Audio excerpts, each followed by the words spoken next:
Okay, well, welcome everybody to another exciting week and some new faces again. So welcome. It's I'm Rabbi Wernick, and at any time, don't be shy, ask a question.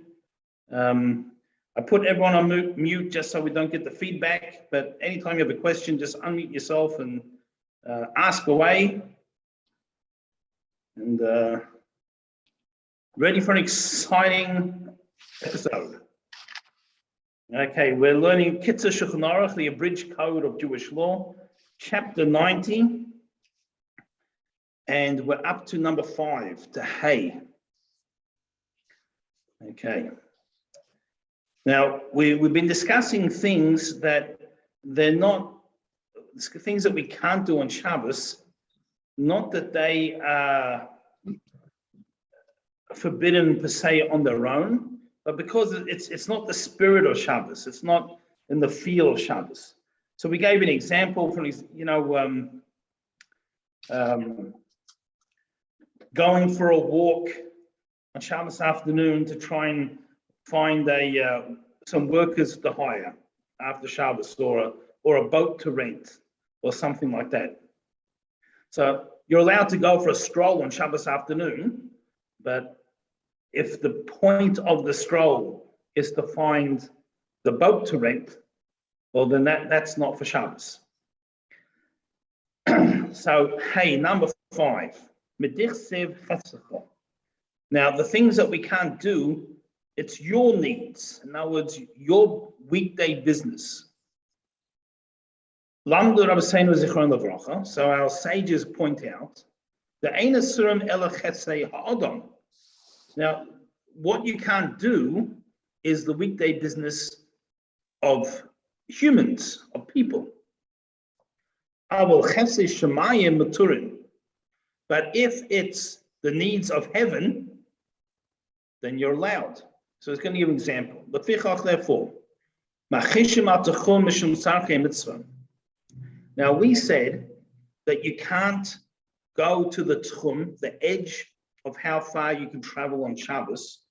As we said, outside the town, the city limits, you can only go about 2/3 of a mile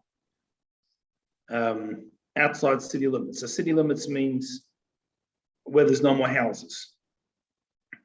I mean, today in big cities, as we pointed out last week, you can probably walk the entire Shabbos plus Sunday, Monday, and Tuesday, and there's still houses and buildings and commercial and various things. But if you live in a little village, live in a little town or something, and you go outside of the town, there's no more houses. So we said you can't walk to the edge, the furthest distance you can go, and wait there till after Shabbos to go do your weekday activities. However, if it's for a mitzvah, you can. So therefore, likewise, if it's to intercede for the needs of the many, of the people. So we'll give a few examples. Let's say you're going to wait at the limits. You need to prepare some things because you're going after Shabbos. Let's say to do a bris, right? And you need that extra time. So then you would be allowed to, because you're not going there for your needs to hire workers or harvest crops. You're going to do a mitzvah. Or if you have to go to intercede on behalf of the community. Thank God it's not something we have to do so much nowadays. But in times past, whoever the ruler, the governor, the duke, whoever it happened to be, often representatives of the Jewish community had to go and intercede on behalf of the community. So going for an example, to go to the ruler or the parliament, the Congress, whatever it is, the place where all the ministers gather together. Because to intercede on behalf of the community, even if it's a physical need of the community, that's the same as for the needs of heaven. Yes, Susan, you had a question? Yes, if I have to go with a body, if someone has passed away and I need to go farther than the distance, isn't that allowed? In other words, I'm doing a mitzvah, I'm staying with. So you can't travel with the body. No. On Shabbos, Well, but to you could walk. go. You could even to walk, but the area, the distance that you can go outside of the city limits, you could walk right to that distance and wait there till Shabbos ended, and the second Shabbos ended, keep going. Okay, That's what we're saying. I see. Okay. Now I. Or any other mitzvah, hopefully a more positive mitzvah. No, I that's also an incredible mitzvah, but yeah, right. Yeah, But happy it is. mitzvah. Yeah. Okay. But in number 3 in Gimel, they said you can do a mitzvah, but you cannot go to the Tchum and wait to the end of Shabbos and then go and do. No, what we said there is you can't do that for your own needs. Okay, well, the dead is your own need. Right, so own needs mean, no, because own needs means I want to hire workers or go to my farm or, yeah, I don't know. No, it said go pick some fruit. That's right. So that's what you can't do. He was speaking about waiting at the tchum, at the edge of how far you go on Shabbos to do a mitzvah. So for an example, whatever mitzvah happens to be, teach Torah to someone, give tzedakah, whatever happens to be, so that you can.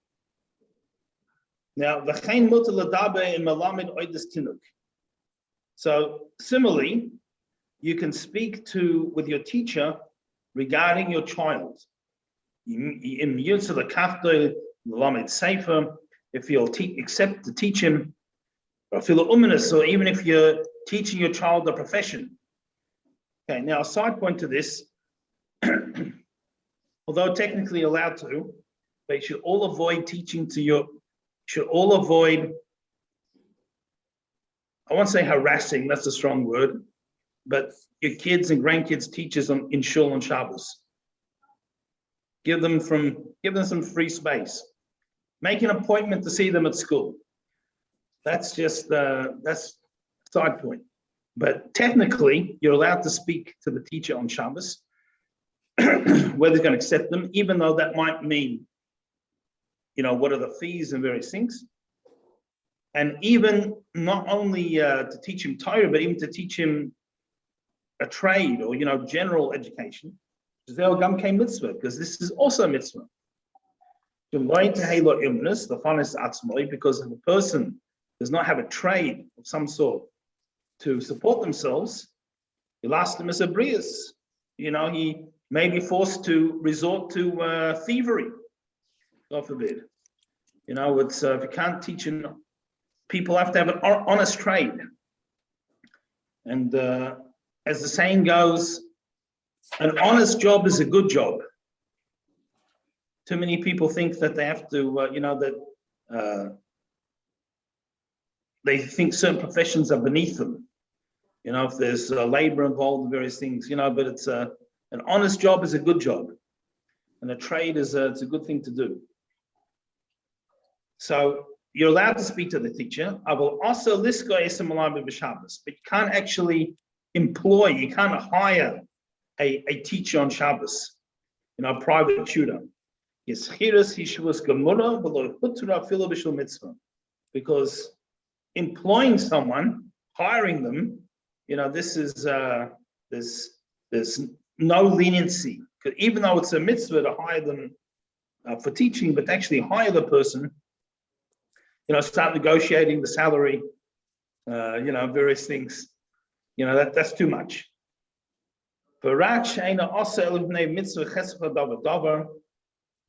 And only that which is based on the pasuk, the verse that said, mitzvah chesed dava dava, zeh heta b'shul mitzvah. Only those things are permitted for a mitzvah.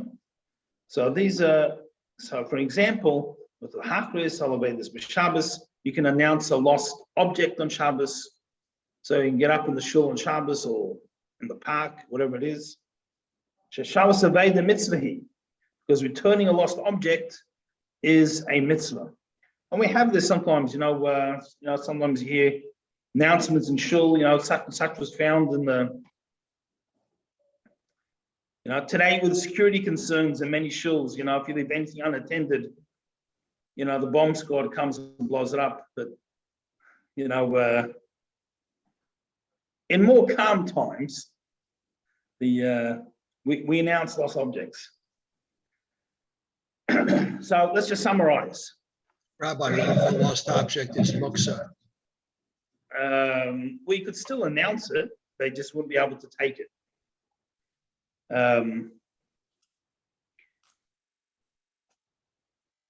If it's muksa and it's there from the weekdays, you may. Can you not bother explain that? announcing Shabbos. Can you explain what David just said? I don't understand. Yeah, we'll just explain it. So we said, so let's just go back a step and then we'll answer this question. So first we'll just summarize. So we said there are certain things you can't do, even though it's not technically breaking Shabbos, because it's not in the spirit of Shabbos. So this law gave us an exception to that rule, and that is if you're doing something that's not in the spirit of Shabbos, but it's for a mitzvah, you're allowed to. So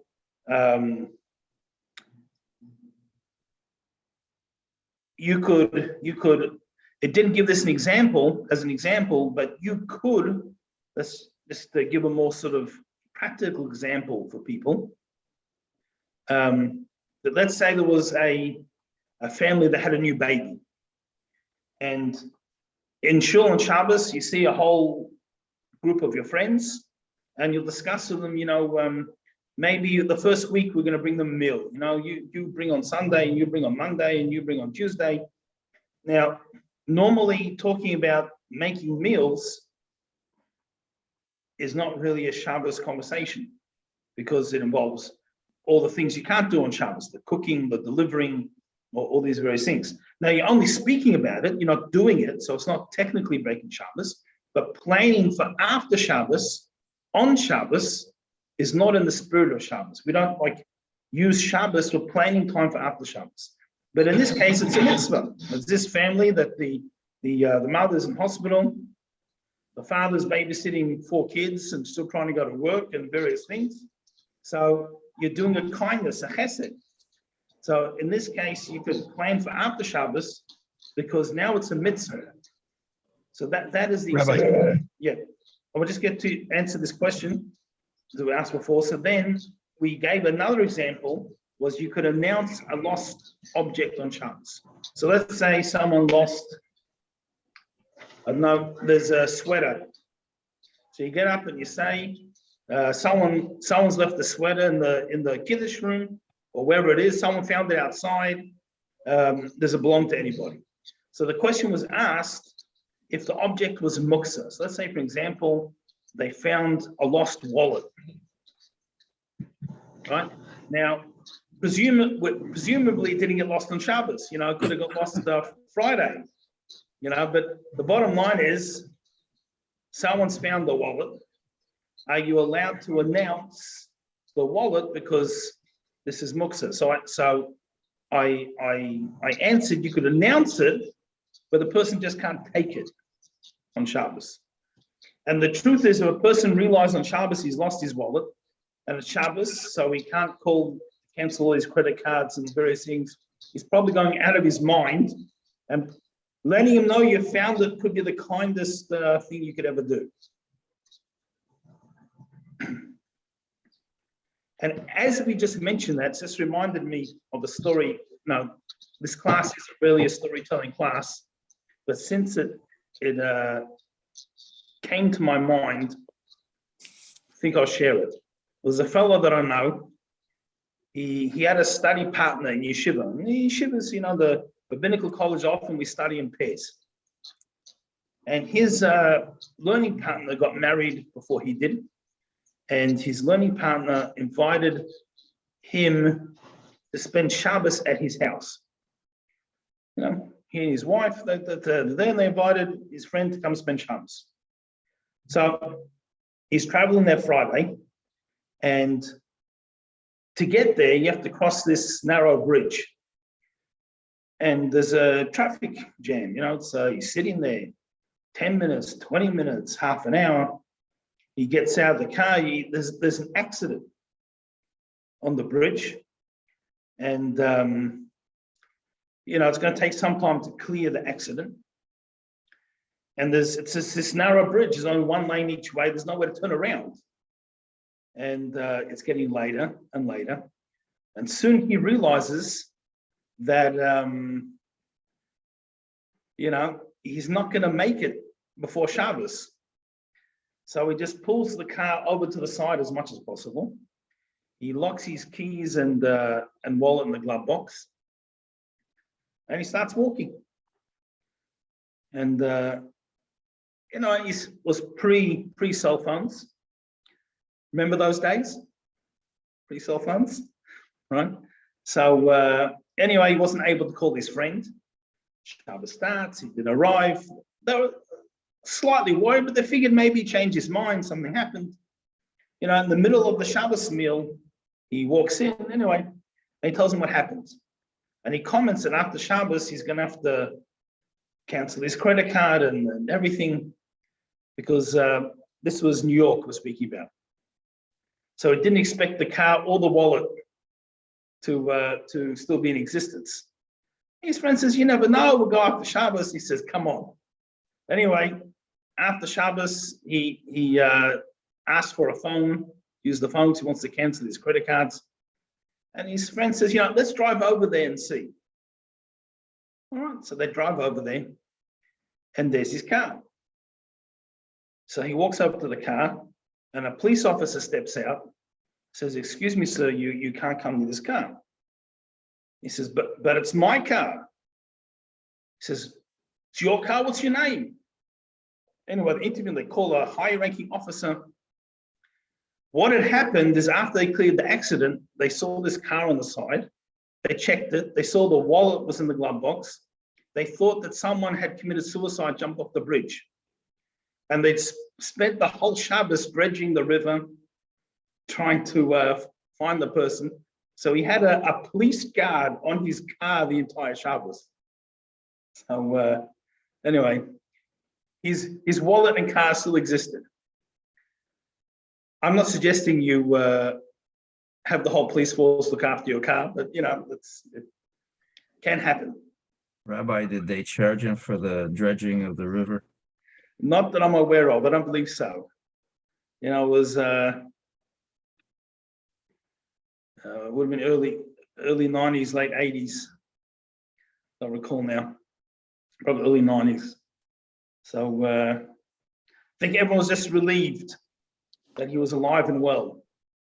Rabbi, what if the person didn't know he had his wallet with him and it fell out outside the synagogue? He walked in on Shabbat, and then he hears the announcement. Is he allowed to go and pick it up? So say that again. The man didn't realize that he has his wallet in his coat, and it fell out as he was going into the synagogue. And then they announced that somebody saw the wallet outside the synagogue. Is he allowed to go on Shabbat and pick it up? Well, now he's got a problem. Yeah. So it's really going to depend. So let's use a simple example. He took his coat off just as he was going in the door. So it's in the shul property. It's not a matter of carrying outside. It's muksa, so you could move it in an unusual way. You could, like, say, kick it inside in the coat room. Well, you can kick it inside. You know, drop his. But if it's outside, especially in a place where there's no Eruv and you can't carry, unfortunately, he's stuck. All he can do is sit next to it. No, there is an Eruv, yeah. Okay, so if there's an Eruv, well, you know, it's he can still kick it in. well, depends. You can't kick it, you know, 3 miles, you know. No, I'm saying just outside from the Yeah, it's just parking lot. outside. Yeah. So when we learned about the muksa, we said when we're worried about it getting destroyed, we can move it in an unusual manner. Oh, okay. It's, all right. Rabbi, Just a reminder, muksa is something that doesn't have a use on Shabbos. So Correct. you're not allowed to move it. Yeah. Ra- Yeah, Rabbi. I think somebody was asking because I was asking you what if it's Yes. muksa. Yeah. Well, thank you. Rabbi, Yes. okay, let's assume somebody on Shabbat, they want to go to do Bikur Holim. They want to go to the 24th or 25th floor of a hospital. And the person's on the 24th floor and to visit a sick person. Is it muksa for them to take the elevator up to the, if there's no other way of getting up there? You can't take the stairs, or they have to go 24 stories up. I mean, let's assuming there is no Shabbos elevator. I don't. Now they have Shabbos elevators. I don't know Yeah. much about them, but Yeah. So a regular elevator you can't take. So 24 stairs. I once stayed Shabbos on the 16th floor, went up and down the stairs. Now I did have 2 knees when I did that. Now I only have 1.5 knees, so it's a little bit difficult. I don't think I'll be able to do that now, but we did once stay in a 16th floor and went up and down twice or 3 times, whatever it was. So 24 floors is technically, theoretically. So with the elevator, there's 2 issues. One issue is, pressing of the button, which that's easy to get around because particularly somewhere like a hospital, you could ask someone else to press the button. There's plenty of people there. But the other issue is harder to avoid. And this is the way the elevators are programmed, is to use the minimum power necessary. So the more weight in the elevator, the more power is used. And the less weight, so the less power is used. So you being in the elevator directly causes greater use of power, which is a problem in Shabbos.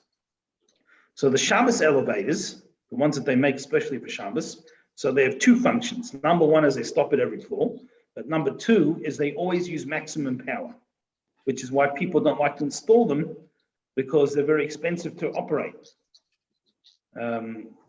Or they, some of the places in Israel they have a Shabbos mode and a weekday mode, and they can change it. But so it always runs a maximum power. So then when you get in on a Shabbos elevator, one that's been made especially for Shabbos, first of all, the doors open and close on every floor, so you get in. It's going to stop at every floor, so you don't have to worry about the buttons. And it's always using maximum power, so your weight doesn't make a difference. So you're not causing the power to be used up. But a regular elevator, if you go into a hospital, wherever, that does not have a specifically made Shabbos elevator, then your weight is going to cause more power to be used, so we can't use them on Shabbos. Yes, so the 24th floor, that is difficult for most of us. So They also have the beam across the front going from one side to the other. So if the beam detects that it's not reaching the other side because somebody's standing there to prevent the doors of the elevator from closing on the person, they have these beams that have to be broken. yeah. So that you don't have in every elevator, but yes, that could be a potential another issue. Correct. So sorry to disappoint the person. The 24th floor is going to have to be a little bit lonely, or someone stays for Shabbos. sure. That's the other option. No, I understand. What about in the case of Pekuach Nefesh, if there's an incident where let's say that person needs emergency care, or needs a transfusion or something, and they have to be called upon to go to that floor, let's say, in an emergency situation where So the person might need. life-threatening situation, overall Shabbos. A life-threatening Yes. situation always overall Shabbos. And we learned in a previous lesson that life-threatening means even life-threatening to a limb. So, the person, God forbid, is going to lose a hand, even though they're going to, live, or something that's also an issue. So in that case, it overrules Shabbos. If someone's in the hospital and they have a serious issue, again, I'm not talking about absolute emergency. Absolute emergency, where, let's say, God forbid, a heart attack, every second counts. You don't look for other people to do something. You just do whatever needs to be done as quickly as you can do it, because every second counts. There are times where it's not every second counts, but if you're going to leave it, it's going to. So let's say, for example, you said about the blood transfusion. The person might be fine for an hour or 2 hours, theoretically. Obviously, depends on the case. But if you're going to leave it long enough, it's going to become a critical situation. So you can get in before it becomes critical.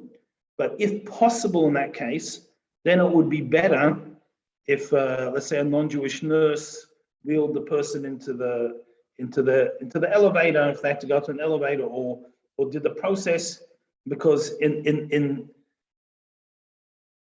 got time to get someone else to do it, because it's not critical at this stage. But again, emphasizing when it's critical, when every second is critical, life-threatening situation, and even possible life-threatening situation overrules Shabbos. Now we say possible, I guess anything's possible, right? But a probable, let's say for an example, a diabetic that needs insulin injection. So normally we wouldn't, if someone was healthy, you wouldn't prick the skin to make a wound. And here in this case, though, if they need an injection in the morning, and it's let's say Shabbos comes out at 7 p.m. as an example, if they're going to wait that long, God forbid, that's going to, so therefore it overrules Shabbos. And they don't have to wait till they're almost expired to do it. They can take it their regular time to. Now, if they had someone, let's say if they're in a hospital, at home, it's usually just you. But if it's in a hospital and perhaps you could have a non-Jewish person, a nurse or someone, give the injection, that would be better. But, and sometimes even to test their blood, they even have to prick themselves, and sometimes even use electronic machine. Again, some people, they've got a more stable case. So if they don't check the blood one day, it's not the end of the world. They're feeling okay. But some people, very, it's not a stable situation, and they have to check regularly. So every case is potentially different. All right. Vav, number 6. So we brought a verse in the first law, number 1, which is the source for where we learned that you can't do your own needs on Shabbos, things that aren't in the spirit of Shabbos. So and from the next words in that verse, which means and speaking words, from here we learn, we see that Davka Dibur Osam, that to speak about non-Shabbos things is forbidden. I will hear a mutter, but to think about it is permissible. So let's give an example. So to sit at the Shabbos table, talking about all the details of the business deal that you're in the middle of, and asking your wife to remind you of 3 things to do after Shabbos to pull off this deal, this is not appropriate. Now, even though you've only spoken, you didn't actually do anything, you didn't do the deal, you didn't do it on Shabbos, but speaking about it is not allowed. But thinking about it, we said, technically is permissible.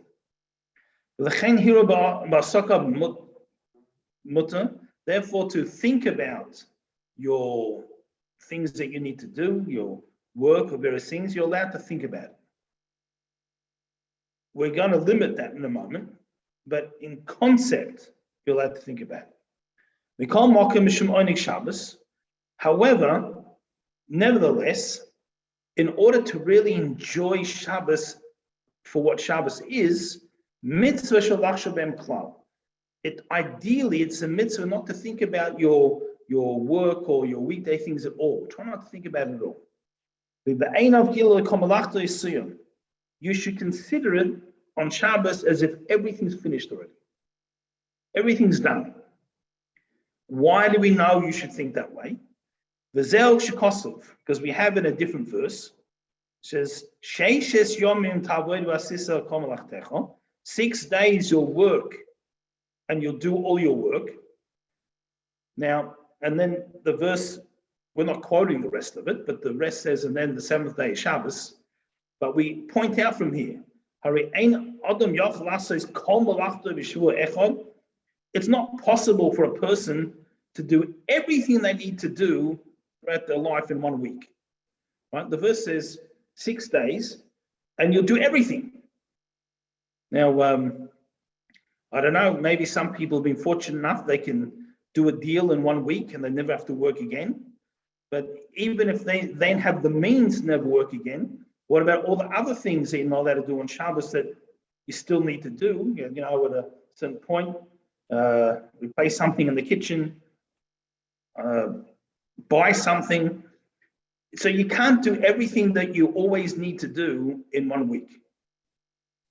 And then comes Shabbos and it's all over. So why does the verse seem to imply that get everything done in the week? What it means is, when it comes Shabbos, every person should feel, they should consider it as if everything's done. I have no worries. I don't have to think about my work. I don't have to think about the porch that needs replacing. I don't have to think about the home offense. I don't have to think about paying bills. Everything's done. At least till Shabbos is finished. After Shabbos, start worrying again. But while it's Shabbos, you should feel like everything is taken care of. And you don't have to worry about anything. And there can be no greater joy on Shabbos than this. But, imagine, if really everything did get taken care of. All of a sudden, every material concern we had, health, financial, everything was just arranged, right? You'd be quite relaxed after that, wouldn't you? So that's how you should feel on Shabbos. We'll just finish the sentence. We'll take the question. And how much more so, you shouldn't think about things that are going to create concern or worry. So let's say you have this bill and you don't know how you're going to pay it. So sitting and thinking about that on Shabbos, worrying about it, that for sure you shouldn't do. So I think David and then Susan had a question. David, yeah. Yeah, I don't know if I'm reading into it, but I'm just looking at the phrase, there's no greater pleasure than this. It doesn't say there's no greater pleasure for a person than this. So it makes it sound like, is it talking about a person? Is it talking about Hashem? Is it talking about both? Okay, this we're saying the person himself, if they truly consider as if everything is done, they will have no greater pleasure in Shabbos than this. Having said that, when we take pleasure in mitzvahs, so that gives Hashem pleasure also. So possibly it works both ways. That's the idea of not Shomer B'Zocher. One of them applies to not even talking and thinking about the stuff on Shabbos. That's right. That's what we're saying here, yes. Yeah, so I'm saying if a person's not doing it, that might give Hashem a tremendous pleasure. Yes. As opposed to just people that don't talk anything. They're specifically not talking stuff they're not allowed to talk about. So I was thinking the oneg might be on Hashem also. Yeah. So this is talking about us, but as you point out, when we are doing mitzvahs, truly we're into it, and then that gives Hashem a nachas as well. Susan. David, you took the words out of my mouth. Thank you. That's exactly what I was gonna say. Okay, well,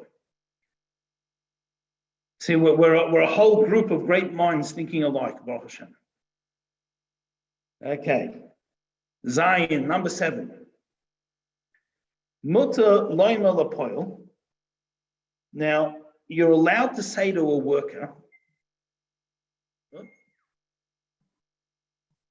off, sorry, phone started ringing in the background, hung it up. You can say to a worker, do you think you'll be able to join me this evening?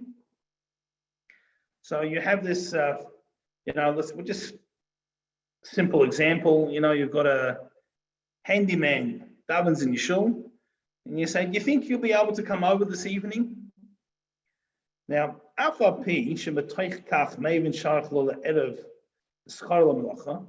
even though he's reading between the lines, he understands that you're not inviting him over to drink l'chaim after Shabbos. He understands you're asking him because you need something done. But you're allowed to make this a vague statement. Are you free to come over tonight? Because even when we said you can't say something, that's if you say it explicitly. You can't say to the person, can you come over tonight and put in a new light fitting for me? Right? You can't ask him on Shabbos to do that for you after Shabbos. Now, obviously, you can't do that on Shabbos, but you can't say it outright to him on Shabbos. Avo loy yamaloi, but you can't say to him, hey, nochin imi la'arif, be prepared this evening, right? Because prepared means, get your tools ready and all, some type of expression like this. This you can't say. This is like saying explicitly, I want to hire you. But if you can say something vague, if you're free, could you pop by my house this evening?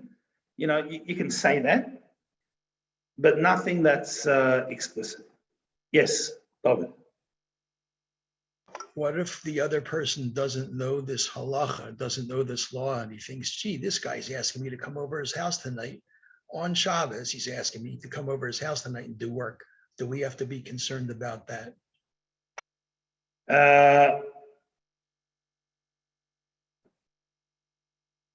Well, I think in the ideal world, it's probably better to wait till after Shabbos and give him a call anyway. But we have luxury today that everyone's got a phone, and you don't have to walk across the village 1.5 miles because cars weren't invented, and knock on his door and ask him to come out. You can just call him and he'll get in his truck and off he comes. But technically, we don't have to assume that someone doesn't know. If you know they don't know, obviously we want to be careful what we say to people, because if people really don't know something and they're going to misunderstand, and because of you they're going to do the wrong thing, then that's if you're aware, so you have to be careful. But if you're not aware, if there's no reason to suspect that they don't know, then you can do whatever Shulchan Aruch allows you to do. But you never know what people know and don't know. That seems like we're getting into stories today, but the first Vishnitzer Rebbe, he went to, he was in this town in Romania, and this would have been, mid-1800s. And he, after Shabbos morning service, he had a tish. He had, he would teach Torah, and people would come. They had the meal together, and he used to teach. And there were people that came by wagon from the next village on Shabbos. It's like they didn't know. They didn't know you weren't allowed. So he explained to them. He didn't shout at them because he realized they didn't know. He explained to them very nicely. You can't come by wagon until after Havdalah. Right? Havdalah being the ceremony that we end Shabbos with. So the next week, They come the same time. And he says to them, didn't I tell you have to make Havdalah before you come? So they said, we made Havdalah, we came. Right? So, they had no idea. So, it was a learning experience. And the truth is, again, without getting too much off the topic, we talk about the 4 sons, in the Pesach Seder.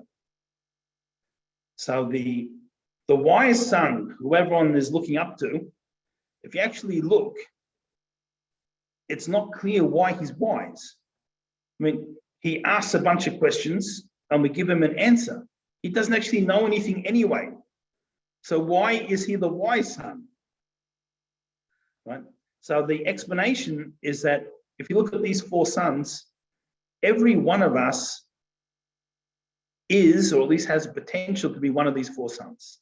In other words, no matter how good a Jewish education we have, the Torah is the product of Hashem's infinite intellect, therefore goes infinitely deep. So no matter how much you know, there's a point where you don't know. And every one of us gets out of our comfort zone at a certain point. So every one of us gets to a situation where we're the simple son. All we can say is, what is this? What's going on? Or the son doesn't know what to ask. We're so out of our depth there, we don't even know what to ask. Right? Every single one of us, rabbis included, get in this situation if you go deep enough. The question is, what do you do next? So some people, when they're out of the comfort zone, they're like those kids, on the playground, when they get out in sport, they take their bat and ball and go home. So no one else can play. That's it. I'm out of here. Some people, when they get out of their comfort zone, that's the Rasha, that's the bad son. He says, what's all this to you? In other words, he's out of his depth. So I'm not interested. I don't care. What makes the wise son is because he's asking detailed questions. He's saying, please teach me. Okay, I don't know this, I don't know this, I don't know this. So, what are all the chukim and what are all the details? And then the answer is we give him all the details right from the beginning to end. And so what makes him the wise son is not that he knew more than any of the other sons, but is that he had the attitude, I want to learn. So I don't know how we got into that. I don't remember now, but there was something about someone not knowing. Beautiful story, Rabbi. Beautiful story. Beautiful. I asked if you're responsible for whether the other person that you're hinting to. Oh, yes. Okay. So from there, we say that we have to try and teach people. And again, the fact that people don't know, it's not necessarily a problem as long as we're all trying to learn. Okay. Ches. Number 8. Okay, we'll give a little introduction. I'm going to give a different example to what we're going to have here. Sometimes, let's say someone has a babysitter on Shabbos, for example. Now, you can't pay someone to work on Shabbos. So let's say the person is babysitting 4 hours Shabbos afternoon. You can't pay them and they can't charge for those 4 hours. On the other hand, most people don't babysit for free. Grandparents like to, but other babysitters don't. So how does it work? So let's say, for an example, they were getting $10 an hour babysitting. Hopefully they're getting more than that, but we're just going to use round, simple numbers. And they did the 4 hours on Shabbos.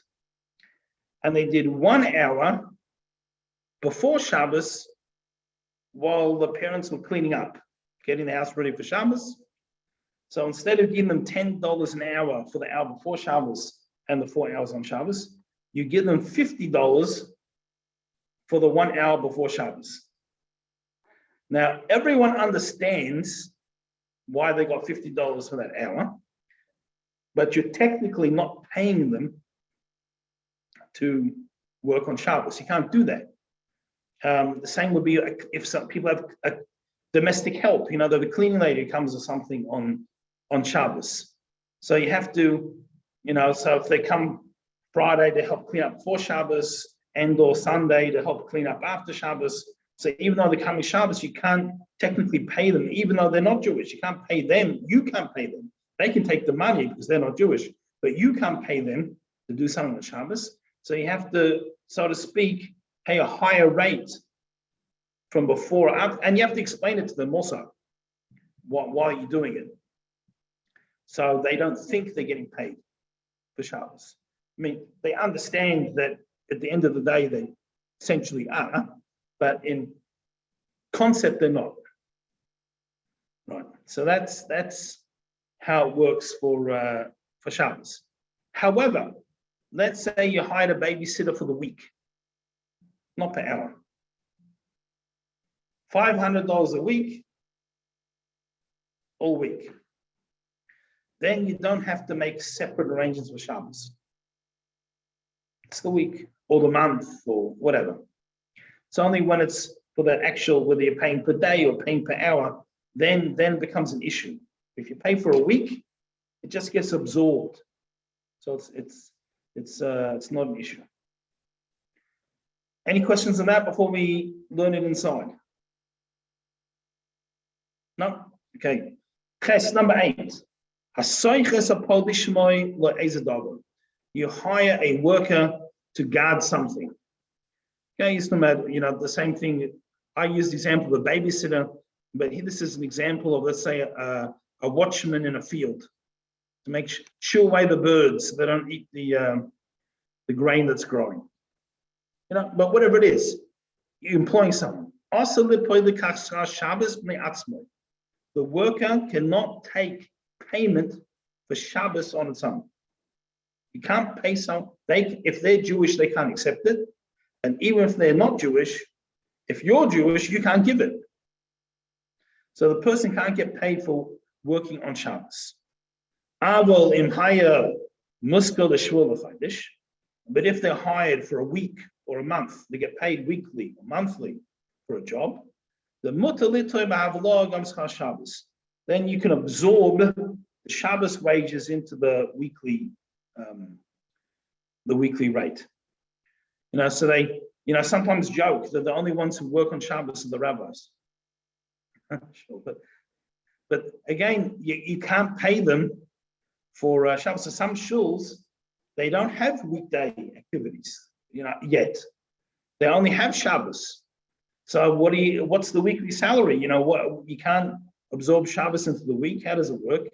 So let's say, for example, they're giving they're reading the Torah, so it requires preparation. So you're paying for the preparation time, or even if whatever they're doing, they give a speech.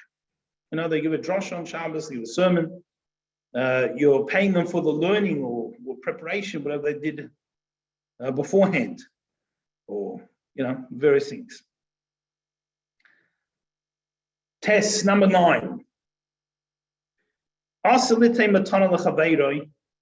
Now, you can't give a gift on Shabbos. Now, if it's something you need for Shabbos, you can. We'll speak about that in a moment. But a gift, the issue with a gift is you can't make an acquisition on Shabbos. You can't. So there's a concept called a kinyan. A kinyan is an act that takes you become the owner of this object. Now, this is required for gifts, for sales, purchases, whatever happens to be. So let's say, for example, I go to a store and I buy chocolate cake. There we go. And how do I acquire the chocolate cake?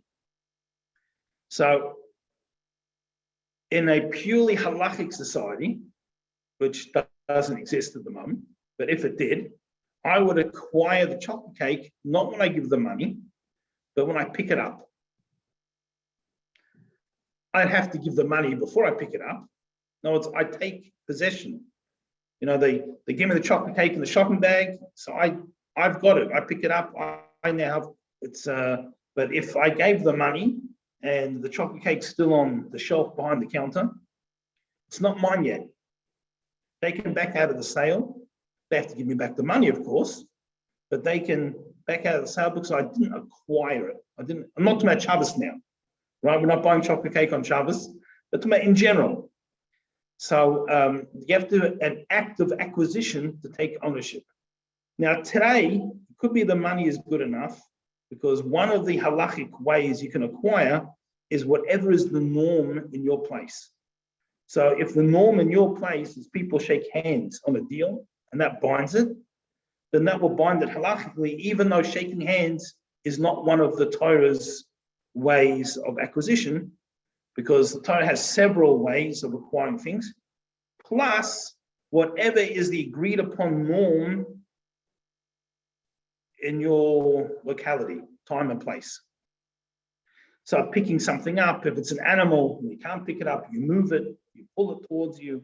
If it's real estate, you have to do something, like put up a fence. If there's already all fenced in, take a bit down, put some up, or plant a tree, something that shows that you have possession of this item. It's not what we're learning now, so I won't go into it in too much detail, but you have to do an active acquisition. Now, if I give a gift, or even if I sold it, again, the way the person when they take it and lift it, they've acquired it. So one of the things we cannot do on Shabbos is an act of acquisition. So if I give a present to someone on Shabbos, so we see, and it happens a lot, people have a bar mitzvah, and someone brings a present on Shabbos to the bar mitzvah, and they give him the present, it's problematic.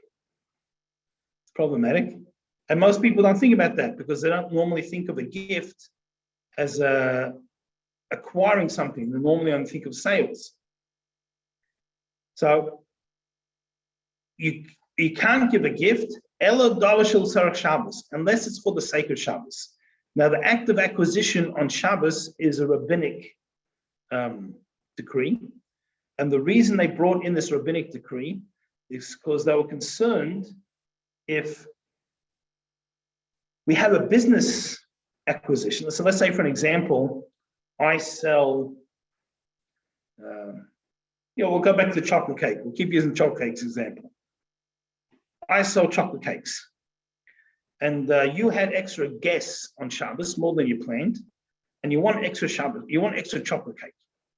So you come by, my house where I've got 20 chocolate cakes in the pantry, and you ask for a chocolate cake. Now, no one mentioned buying or selling, but we understand that you're going to come after Shabbos and pay it, even though we don't talk about it.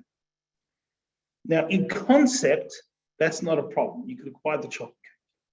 But our sages were concerned that the person might be worried. He's going to forget, 6 people came this week and got a chocolate cake. And he's not going to remember who it was and who took 1 and who took 3. So he might write it down. He might come to write it down on Shabbos. You forget it's Shabbos for a second because he's selling chocolate cakes, right? And of course, we know we can't write on Shabbos. It's one of the 39 malachos. So therefore, the sages said, you can't do any transferring of ownership on Shabbos. When they made that rule, they made a few exceptions. One exception is if the item is needed for Shabbos. So let's say I'm giving someone, so in this case, I'm giving someone the chocolate cake, if they really need a chocolate cake for Shabbos, then that would be an exception. I'm giving someone a siddur as a gift, not just lending them or getting one from the shul bookshelf. I'm actually giving them one. And they're going to use that to daven, to say the prayers on Shabbos. So then that's needed for Shabbos. But other things, and this is why sometimes bar mitzvah gifts become problematic. People, never mind that some people don't know any better, they give people envelopes with checks or cash or something, on Shabbos, or the fountain pens, or all the various exciting things. But there could be something that totally not needed for Shabbos. Let's say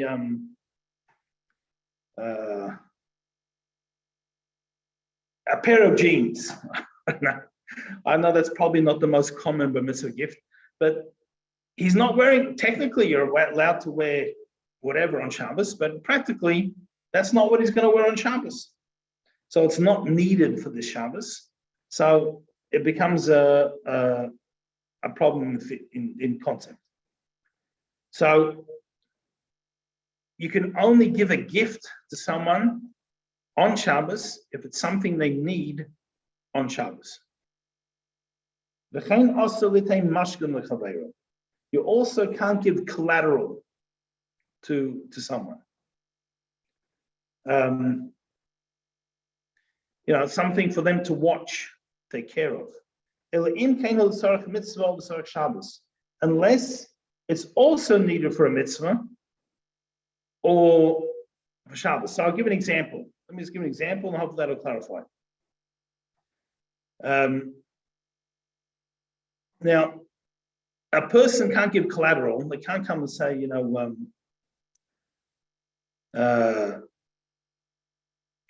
to take 72 chocolate cakes from your store, and I'll leave my watch with you for till after Shabbos, and the understanding is that, so therefore we know he's going to come back and pay, otherwise, we keep the watch, the gold watch, whatever it is. But let's say it was for Shabbos. Okay, so chocolate cake's not the best example, but let's say now a person, they're having a bar mitzvah kiddush, and the hall flooded. So he goes to the hall, and there's another hall up the road, and he says, "Can we have the bar mitzvah here for Shabbos?" And we haven't made any arrangements, and he leaves his watch, the gold watch. So the guy understands the person's not taking advantage. He's going to come back after Shabbos and take care of the bill. So that's for a mitzvah. So that would be an example where you're allowed to. But if it's for your own things, the chocolate cakes, the 72 chocolate cakes aren't for Shabbos. They're just because, all the fresh supply came in and I want to reload my pantry and have chocolate cake for the next month, right? So then I can't leave collateral on Shabbos to take these things. So when it's for a mitzvah, you're allowed to. Now, even when you're allowed to, though, you can't say I'm leaving it as collateral. You just have to say in general. So you can't say, here's the Rolex, and I'm leaving it as a collateral, and I'll come back after Shabbos to pay the bill. You just have to say, can we have the kiddush, and here's the watch. So you can't actually say it outright. But again, for a mitzvah, you can do it for a mitzvah. I mean, maybe the kiddush, the hall for the kiddush isn't essential. You can have it in your dining room. Don't always have to have a fancy. Some of these bar mitzvahs become like weddings. But sometimes, it's we look. Some families are very large, Baruch Hashem, and they can have families. I had a friend, unfortunately, he passed away recently, but he had 9 children, and one of his 9 children was already a great-grandparent. And they probably all had an average of 8 to 10 kids each. So he had close to 1,000 descendants in his lifetime. So you can imagine if there was a family bar mitzvah, the dining room didn't probably cut it. So sometimes they need the bigger space. But whatever it is, an example, a mitzvah. And although we have a minute left, probably not enough time to start the next one. But your question, yes, Susan. Okay, if somebody is, if if my son's getting a bar, or he's already had a bar mitzvah, but say he's having a bar mitzvah and somebody brings him a puppy outside the temple, On Shabbos, yes. yeah, he's got a problem. So what do we do?